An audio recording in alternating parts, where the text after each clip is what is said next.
Hi friends. Families can be strange entities. In today's case, it's a senior sister and her husband that are the abusers, but ultimately they paid for their crime.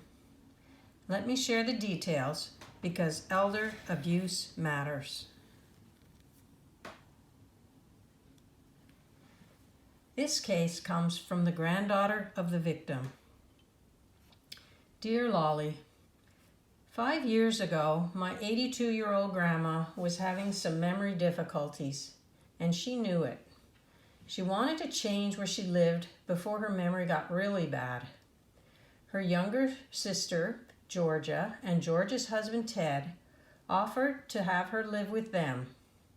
They hadn't been particularly close to her before this, so it seemed a bit odd to us.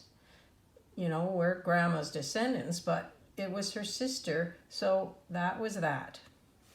After a couple of years of living with them, my dad was visiting grandma and asked a few financial questions, just in a casual way.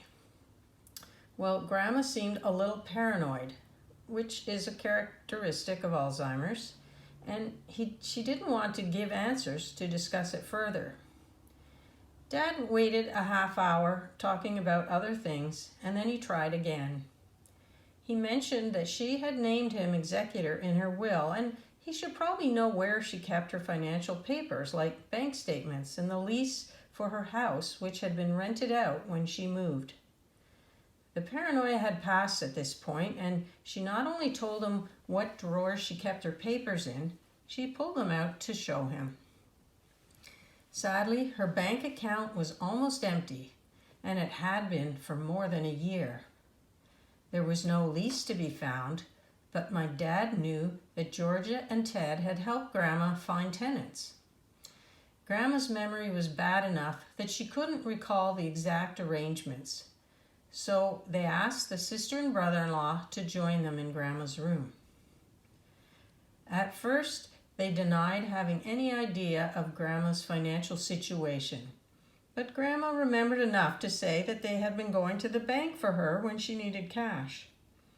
Eventually, they admitted that they had been helping her with her money, and later they admitted that they had been listed as POAs on her bank account just to make it easier to help her. Dad said no more, but he took the bank statements with him, and he went directly to the police station. The police began an investigation, and soon after, an action was started against Georgia and Ted for the return of $287,000 in cash, plus her house. It was alleged that they used undue influence to take all of Grandma's money, and they had also managed to transfer her house into their names and were collecting the rents for themselves. Georgia and Ted denied this to the police, claiming that Grandma must have lost some of the money and had gifted them some to thank them for looking after her. It went to court, and it found that Grandma was of unsound mind when she supposedly gifted her assets, and that the amounts of these gifts were not in proportion to the services provided. The court also found that Georgia and Ted had financially abused and taken advantage of a vulnerable person. They had failed to prove otherwise, and the judgment resulted in them being ordered to repay Grandma $294,000, and that the house was to be transferred back into Grandma's name. In order to repay the funds, they had to sell their own home, as Grandma's money had been used to pay it off. Grandma moved into the memory care wing of a local seniors home, and she is now enjoying new friendships there. It took a couple of years for Dad to sort all this out in the court system, and it was really hard on the extended family to realize that a relative would take advantage of Grandma this way.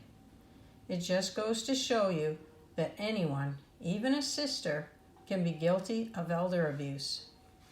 Thanks for sharing our stories, Amanda. Well, friends, I have to say I was surprised by this tale of exploitation. How on earth did this couple ever think that their theft wouldn't be noticed by family when this senior eventually passed? Wouldn't the heirs have been looking for the money? Maybe they were planning to skip town before it was discovered. Thankfully, the son asked questions while his mom could still answer most of them, and brought forth legal consequences that would bring some justice to this charade. The email only mentions financial repayments, but not any criminal charges against the couple. Do you think they should also have been sent to jail for abuses? Let us know what you think in the comment section below.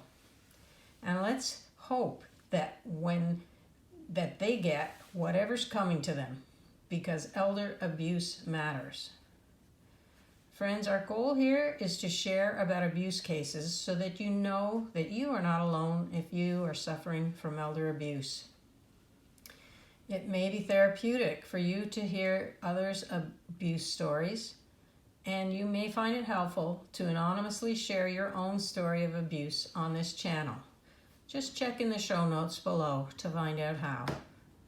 And finally, please like this channel, share it, and subscribe now to grow it so that together we can reduce the abuse, because elder abuse matters.